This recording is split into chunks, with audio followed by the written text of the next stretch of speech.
Did you know after 40, women can lose up to 20% of their bone density, and most don't even know it's happening?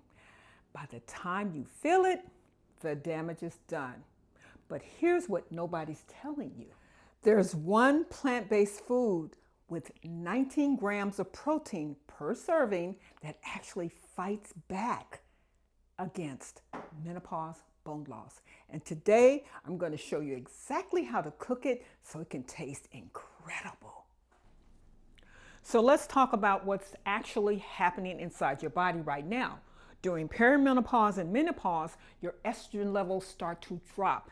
And estrogen isn't just about hot flashes and mood swings. Estrogen is what protects your bones.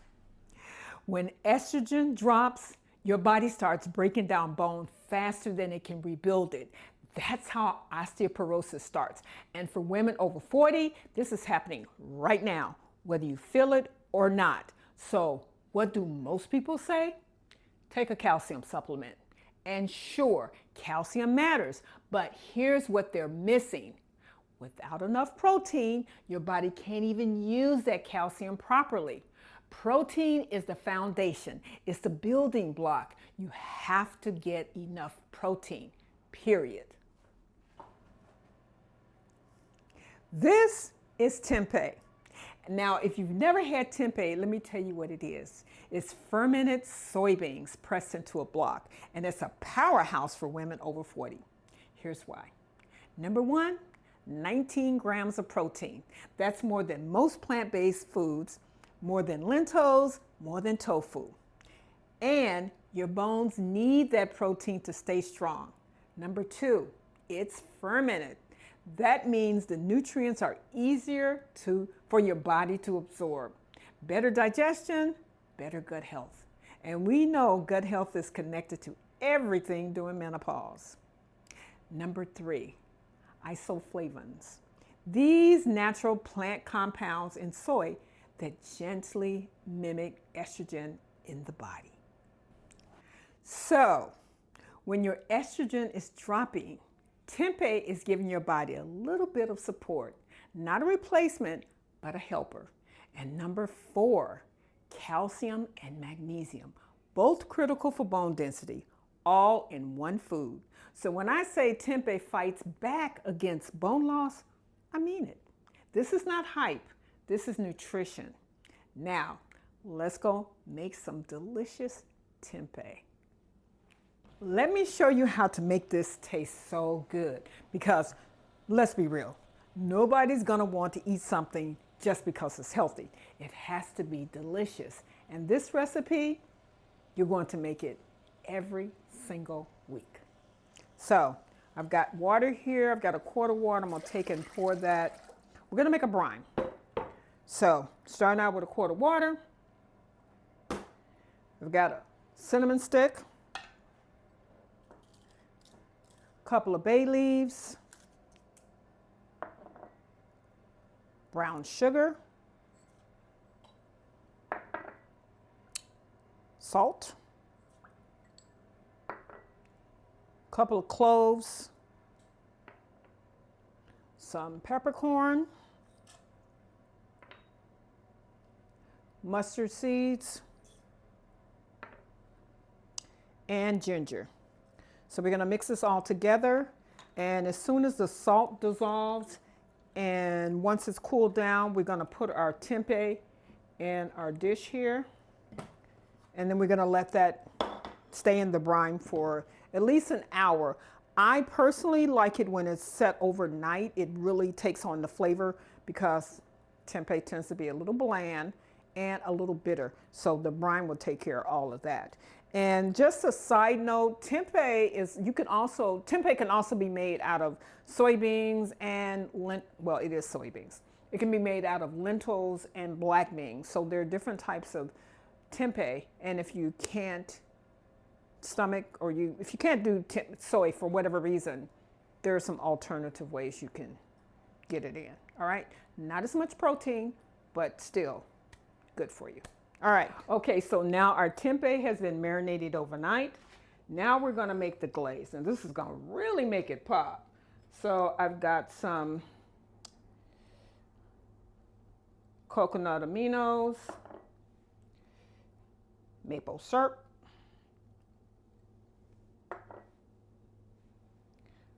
a little smoked paprika,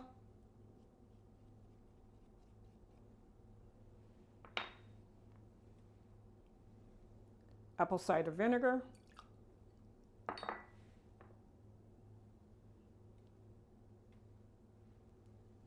smoked paprika,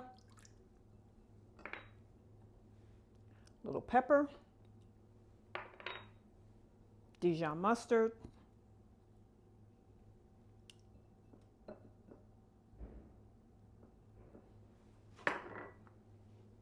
garlic, and just a pinch of cayenne. Now this is optional, and I do realize that some of you have a sensitivity to spices, so if that's the case, don't add it. All right, so we're just gonna blend this all together.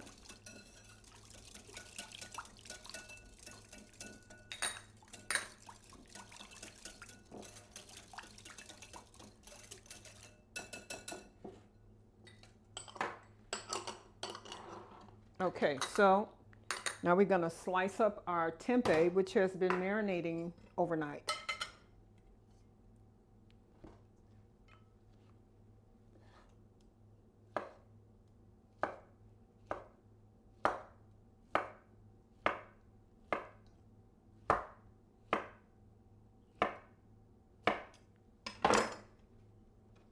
Gonna place that in our marinade. To absorb all those flavors, and then we're gonna give it a quick fry. Now I'm gonna pair this with baked sweet potatoes and kale and wild rice, because we're gonna take this up to 30 grams of protein.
And here's our finished dish.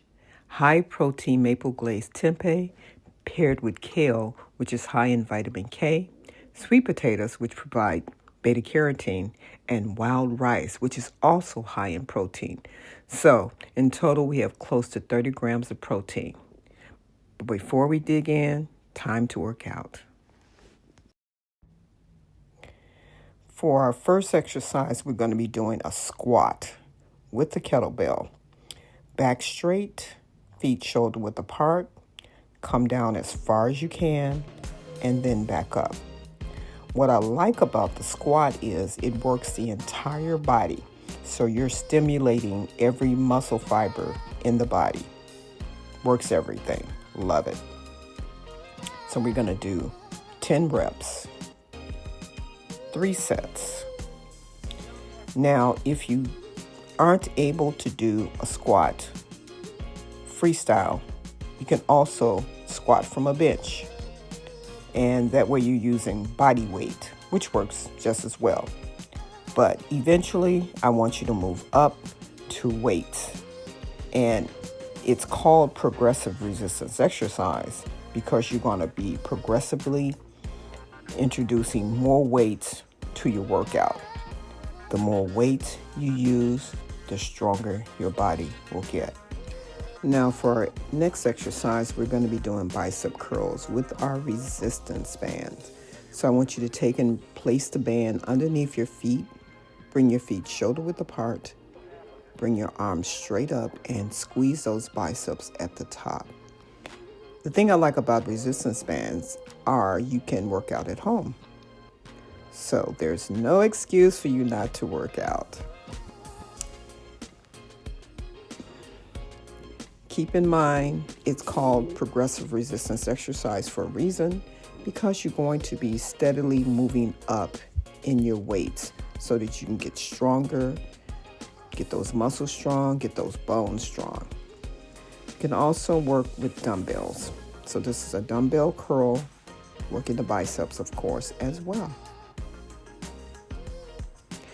I want you to do this exercise 3 sets, 10 reps, 3 times a week. And remember, we are going to be moving up in weights as we go along.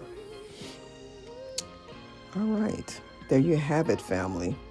Until next time, peace and blessings.